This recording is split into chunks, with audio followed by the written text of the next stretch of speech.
America ने फिर से हुसीज पर हमले शुरू कर दिए, लेकिन ये कोई कछुए नहीं है, बल्कि सर पर कफन बांधकर लड़ने वाली दाढ़ी वाली फौज है। उन्होंने अमेरिकन जहाज पर 18 बैलिस्टिक और क्रूज मिसाइलें दागीं। ये हमला अमेरिका को काफी गुस्सा दिला गया। तो सवाल उठता है, हुसीज के पास ये हथियार आए कहां से? पहले हुसी चप्पल पहनकर AK-47 और रॉकेट लॉन्चर से लड़ते थे, लेकिन अब वो एक बाकायदा ऑर्गेनाइज्ड आर्मी बन चुके हैं जो यूएस नेवी नेवी से सीधी टक्कर ले रही है। असल में हुसी एक बागी और हिंसक ग्रुप था जिसने जोर से लेजिटिमेट हुकूमत को उखाड़ फेंका। यूएस मिलिट्री की तस्वीरों में हुसी लड़ाके अक्सर चप्पल पहने और सस्ते हथियार लिए दिखते थे, इसीलिए उन्हें चप्पल आर्मी कहा जाता था। आज उनकी हालत बिल्कुल अलग है। 8 लाख से ज्यादा जंगजू, आर्टिलरी, टैंक्स, आर्मर्ड व्हीकल्स और सैकड़ों लड़ाकू जहाज और हेलीकॉप्टर उनके पास है। इनमें ज्यादातर हथियार उन्होंने पहले की हुकूमत से छीने। उस वक्त यमन के प्रेसिडेंट हादी ने सऊदी अरेबिया से मदद मांगी।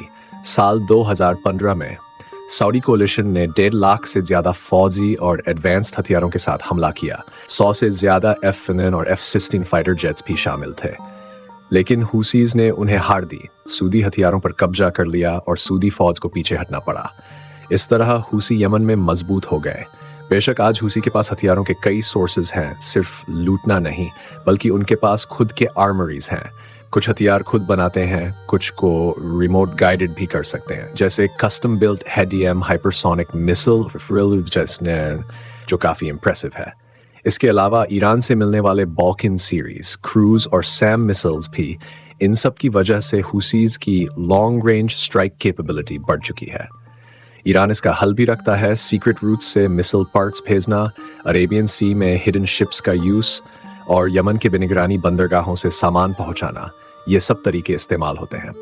फिर ये पार्ट्स हुसी कंट्रोल वाले इलाकों में इकट्ठा होकर मॉडर्न हथियार बनाते हैं और अपनी डेथ डिफाइंग ताकत से रेड सी में अमेरिकन नेवी को बार बार परेशान करते हैं। 16 मार्च को हुसी प्रवक्ता याहिया ने कहा उन्होंने USS ट्रूमन पर 18 मिसाइलें और एक ड्रोन से हमला किया। यूएस ने जवाब में कहा हुसीज की मिसाइलें अमेरिकन शिप तक पहुंची ही नहीं और उनके ड्रोन्स को यूएस जेट्स ने गिरा दिया। दोनों अपनी अपनी बात पर कायम है। हकीकत साफ नहीं।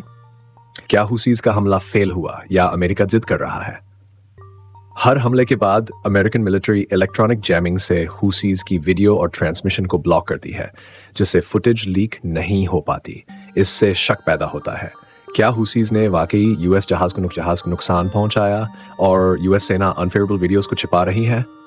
लेकिन न्यूट्रल नजर से देखें तो हुसी भले ही बहादुरी से लड़े, मगर उनके हथियारों का लेवल यूएस नेवी के एडवांस डिफेंस सिस्टम्स को तोड़ने के लिए अभी भी काफी नहीं है।